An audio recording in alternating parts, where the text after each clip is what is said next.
Unang Pedro 1:13-16. Kaya't ihanda ninyo sa gawain ang inyong mga pag-iisip, nasupilin ninyo ang inyong sarili at ilagak ang inyong pag-asa sa biyayang darating sa inyo kapag inihayag na si Hesukristo. Tulad ng mga masunuring mga anak, huwag kayong gumaya sa masasamang pagnanasa ng inyong kamangmangan noong una. Sa halip, yamang banal ang sa inyo'y tumawag, maging banal naman kayo sa lahat ng paraan ng pamumuhay, sapagkat nasusulat, kayo'y maging banal, sapagkat ako'y banal. Posibleng maging banal.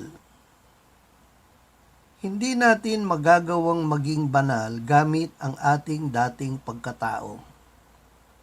Tayo ay nilikha ng Diyos ng mga bagong nilalang kay Kristo. Kaya't mamuhay tayo kay Kristo at sa Kanyang salita.